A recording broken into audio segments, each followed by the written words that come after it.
नमस्कार दोस्तों। आधा ग्लास के एक और एपिसोड में आपका बहुत बहुत स्वागत है।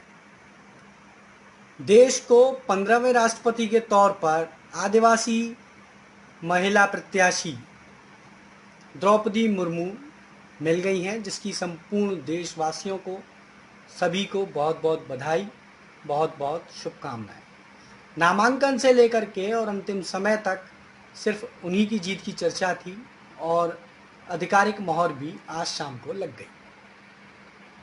द्रौपदी मुर्मू भारत की पहली आदिवासी महिला राष्ट्रपति होंगी, वहीं दूसरी महिला राष्ट्रपति होंगी। उनके जीवन पर अगर बात करी जाए या उनके जीवन के विषय में, बाकी सारा तो वैसे सोचता हूँ आपको टीवियों के ज़रिए और न्यूज़ के ज़रिए आपको बहुत कुछ पता चल चुका होगा, लेकिन फिर भी बहुत छोटा सा अगर उनके जीवन पर परिचय मैं आपको बताऊं तो 1997 में उन्होंने पहली बार राजनीतिक जीवन की शुरुआत की थी।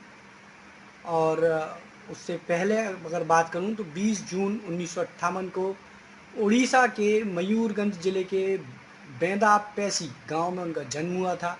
1997 में उन्होंने रायपुरगंज के नगर पंचायत से अपना राजनीतिक जीवन शुरू किया था, जहां से वो पार्षद का चुनाव जीती थी। इसके बाद 2000 में रायरंगपुर से विधायक बनी, 2 बार विधायक रहीं और 2009 में माफ़ कीजिएगा, वो काफ़ी लंबे समय तक विधायक रहीं और झारखंड की 9वीं राज्यपाल बनी, जिन्होंने 18 मई 2015 को राज्यपाल का कार्यभार संभाला और 12 जुलाई 2021 तक वो झारखंड की राज्यपाल भी रहीं। और अब वो 25 जुलाई को शपथ लेंगी और उसके बाद रायसीना हिल्स पर जो राष्ट्रपति भवन है उसमें रहेंगी और देश का अगले 5 साल तक प्रतिनिधित्व करेंगी एक राष्ट्रपति के तौर पर। वहीं दूसरी खबर जो आज सबसे ज़्यादा सुर्खियों में रही वो थी सोनिया गांधी का ईडी जाना। आज वो प्रवर्तन निदेशालय के कार्यालय गईं। जैसा कि मैं आपको कल बता चुका था कि काफ़ी हंगामे के आसार होंगे, काफ़ी हंगामा होने की उम्मीद है और हुआ भी वैसा ही। कांग्रेस ने काफ़ी ज़ोरदार प्रदर्शन किया और काफ़ी ज़्यादा हंगामा जो है वो देखने को मिला। 12 बजे प्रवर्तन निदेशालय पहुंचने के बाद लगभग 140 मिनट या ये कहूँ 2.25 घंटे उनसे पूछताछ हुई। 5 ईडी के अधिकारियों ने उनसे पूछताछ की, जिसमें महिला एडिशनल जो सुप्रिटेंडेंट थी मोनिका शर्मा, उन्होंने सवाल जवाब किए और लगभग 25 से 30 सवाल करने के बाद उन्हें जाने को कह दिया गया। और जिस पर सोनिया गांधी जी ने कहा कि वो अगर और भी कोई सवाल हो ईडी के तो वो उनका भी जवाब देने के लिए तैयार हैं। उनके साथ उनका बेटा राहुल गांधी और उनकी बेटी प्रियंका गांधी दोनों मौजूद रहे, जबकि जिस कमरे में ये पूछताछ की जा रही थी उसके अलावा दूसरे साथ वाले कमरे में इन दोनों को बिठाया गया। 2 बार प्रियंका गांधी अपनी मां से मिलने के लिए भी बीच में गईं कि कुछ दवा या किसी वजह से कोई दिक्कत हो, लेकिन ईडी ने भी पूरी तैयारी की हुई थी। 2 डॉक्टर, एक एम्बुलेंस की भी व्यवस्था करके रखी थी कि सोनिया जी के स्वास्थ्य को अगर कोई दिक्कत आती है तो उसके लिए भी तैयारी पूरी की हुई थी। लगभग 25 सवालों के बाद जब उन्हें छोड़ा गया तो कुछ न्यूज़ ऐसी आने लगी कि उन्होंने स्वास्थ्य का हवाला देकर जल्दी छुट्टी ले ली या सवालों से बचती दिखी और सोमवार को उनसे सवाल जवाब का सिलसिला जारी होगा। बताया गया कि कल शुक्रवार और शनिवार भी उन्होंने छुट्टी ले ली और इतवार भी वो नहीं जा रही हैं। तो इस पर कांग्रेस के जयराम रमेश सामने आए और उन्होंने क्या कहा, आप खुद सुनिए। आज कांग्रेस अध्यक्ष ईडी के सामने पेश हुई। कानून मुताबिक करीब 2-2.5 घंटे वहां रही। उसके बाद ईडी ने कहा हमें और कुछ आपसे सवाल पूछने नहीं है, आप जा सकती हैं। कांग्रेस अध्यक्ष ने कहा नहीं, जो कुछ अब आपके पास सवाल हैं आप मुझे पूछिए, मैं यहाँ 8 बजे 9 बजे रात तक बैठने के लिए तैयार हूँ। मैं कल भी आ सकती हूँ, पर क्योंकि मुझे दवाई लेना है, मैं कोविड मरीज हूँ, तो मुझे बता दीजिए पहले कि 1-2 दिन आप अपने मुझसे सवाल करेंगे। ईडी ने कहा नहीं, आज आपकी जरूरत नहीं है, कल भी जरूरत नहीं है। तो कांग्रेस प्रेसिडेंट की ओर से एक निवेदन गया है कि अगर कुछ सवाल बाकी हैं तो सोमवार को पूछताछ करें, वो जाने के लिए तैयार है। मैं इस खबर का पूरा खंडन साफ भाषा में करना चाहता हूं कि ईडी सूत्रों के अनुसार जो कहा गया है कि कांग्रेस प्रेसिडेंट के गुजारिश से, कांग्रेस प्रेसिडेंट के निवेदन से आज की पूछताछ खत्म हुई क्योंकि वो कोविड मरीज थी, ये बिल्कुल बेबुनियाद है, गलत है, झूठ है। आज का क्वेश्चनिंग खत्म हुआ क्योंकि ईडी के पास और कुछ सवाल बाकी नहीं रहे और कांग्रेस प्रेसिडेंट बिल्कुल, कांग्रेस अध्यक्षा बिल्कुल तैयार थी रात तक बैठने के लिए ताकि जो भी सवाल ईडी पूछे उसका सही जवाब, सही उत्तर वो दे। और इसके बाद टीवी चैनलों पर सामान्य तौर से बताया जाने लगा कि कांग्रेस की जो सोनिया गांधी हैं वो सोमवार को ईडी के सामने जाएंगी और फिर से सवाल जवाबों का सिलसिला शुरू होगा। लेकिन इन सारी खबरों के बीच एक बेहद काम की खबर जो आपसे, मुझसे और हम सब से ताल्लुक़ रखती है, मैं उसे आपके साथ एक बार और शेयर करना चाहूँगा और आपके बीच लाना चाहूँगा, जो इस दिन भर के राजनीति की अहम भाग दौड़ में हमसे, आपसे और ख़ासकर इन खबरिया चैनलों से छूट गई। संसद का मानसून सत्र, जी हाँ, 3 दिनों से ठप पड़ा मानसून सत्र। जैसी उम्मीद नहीं थी वैसा ही हुआ, क्योंकि उम्मीद ये की जा रही थी कि आज दिल्ली में सड़कों पर प्रदर्शन होगा, कांग्रेस सड़कों पर होगी और विपक्ष का कोई हंगामा नहीं होगा और आज कार्यवाही आराम से चल सकेगी। लेकिन ऐसा नहीं हो सका। कांग्रेस की ओर से आज प्रदर्शन करने के लिए कोई नहीं था, तो ये जिम्मेदारी राज्यसभा में संभाली आम आदमी पार्टी के सांसद संजय सिंह ने।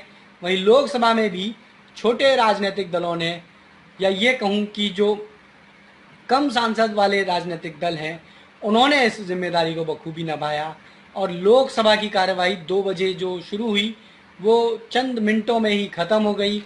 लेकिन राज्यसभा में कुछ देर काम चला और 2 बार इसे भी स्थगन करते हुए 2:40 पर ये पूरे दिन के लिए स्थगित हो गई। लेकिन जो कुछ देर राज्यसभा में काम चला उस दौरान सरकार ने कुछ सवालों के जवाब दिए। कौन कौन से सवाल थे और क्या क्या जवाब आए, मैं कुछ अहम सवाल आपके बीच और उनके जवाब आपके बीच रखना चाहूँगा। कि सबसे पहले जब सवाल आया कि जो नुपुर शर्मा ने बयान दिया था उससे इस्लामिक देशों में भारत की कैसी छवि बनी है और रोजगार के रिश्तों पर कैसा असर पड़ा है, तो इसका जवाब विदेश राज्य मंत्री वी मुरलीधरन ने दिया और उन्होंने कहा कि हमारे जो रिश्ते इस्लामिक देशों से हैं उनमें कोई कमी नहीं आई है, बल्कि उनमें सुधार हुआ है और सारे के सारे रिश्ते ठीक हैं और कोई भी किसी भी तरह का इस पर कोई फ़र्क नहीं पड़ा है। इसके बाद केंद्रीय सूचना एवं प्रसारण मंत्री अनुराग ठाकुर आए और उन्होंने इंटरनेट के फर्जी इस्तेमाल पर भी जोर दिया और कहा कि 94 यूट्यूब चैनल्स और 747 URL पर रोक लगा दी गई है, जिन पर 69A धारा के तहत कार्रवाई की जाएगी। इसके अलावा सरकार ने रोजगार पर जवाब दिया कि कोविड-19 के दौरान 1.59 यानी 1,59,000 नौकरियां दी गईं, जिनमें UPSC, SSC और IBPS ऐसे क्षेत्र रहे जहां सबसे ज़्यादा नौकरियां दी गईं। वहीं कोरोना महामारी के दौरान 4,23,559 भारतीय प्रवासियों की भारत में वापसी हुई, यानी कि दूसरे देशों से जो कोविड के दौरान फंसे हुए थे वहां से 4,23,559 भारतीय प्रवासियों को वापस लाया गया। बीते 3 सालों में विज्ञापनों पर सरकार ने 911.17 करोड़ रुपए का खर्च किया। ये भी जो सूचना एवं प्रसारण मंत्री हैं अनुराग ठाकुर, उन्होंने राज्यसभा में कहा। वहीं सरकार ने वर्ल्ड फ्रीडम इंडेक्स जो जारी होता है उसे सिरे से खारिज बताया, जिसमें भारत को 180 में से 150वीं रैंक पर रखा गया है, क्योंकि अनुराग ठाकुर जो केंद्रीय सूचना एवं प्रसारण मंत्री हैं उनका कहना था कि इसमें बेहद कम लोगों को, बेहद कम सैंपल्स को लिया जाता है, जिसकी वजह से इस इंडेक्स पर पूरी तरह से भरोसा नहीं किया जा सकता और ये हमारे लोकतंत्र को गलत बताता है। तो इसको लेकर भी उन्होंने ऐसा ही रुख अपनाए रखा, जिसमें इसे बिल्कुल बेकार बता दिया गया। जब इसी सवाल जवाब के सिलसिले में शिवसेना की सांसद प्रियंका चतुर्वेदी को बोलने का नंबर आया तो उन्होंने भी महंगाई को लेकर ही अपना सवाल सबसे प्रमुख रखा और उसके बाद राज्यसभा में 11 बजे तक के लिए स्थगित कर दिया गया। मैं ये कहूँ कि चौथे दिन भी चंद लम्हे भी काम हो सका और दोनों सदनों को अगर जोड़ दें तो भी 1 घंटे ये मानसून सत्र नहीं चला। यानी कि आप ये कह सकते हैं या आप ये मान सकते हैं 4 दिन की कार्यवाही में सदन 1 घंटा नहीं चल सका है। ऐसे में जो 18 दिन सदन चलना है उसमें कैसे हमारे आपके और देश के विकास की एक नई पटरी, एक नई राह ये सांसद बनाएंगे, ये एक बड़ा सवाल है। कल 5वां दिन होगा और कल भी शाम की कोई खास न्यूज मुझे नजर नहीं आती। उसका सबसे बड़ा कारण है आज ईडी में जो पूछताछ हुई या जो पूछताछ रही उसको लेकर सरकार को कांग्रेस को घेरेगी। हमें उग्र प्रदर्शन भी होने की उम्मीद है। तो सरकार अभी महंगाई, बेरोजगारी और जीएसटी जैसी बातों पर चर्चा करने के लिए सहमत नजर नहीं है। वो भी तो किसी तरह से कैसे चलेगी संसद, कैसे चलेगी संसद, क्या करेंगे और कैसे होगा चर्चा, ये अगले एपिसोड में आपसे फिर मुलाकात होगी। तब तक के लिए मुझे दीजिए इजाजत। नमस्कार, जय हिंद, जय भारत।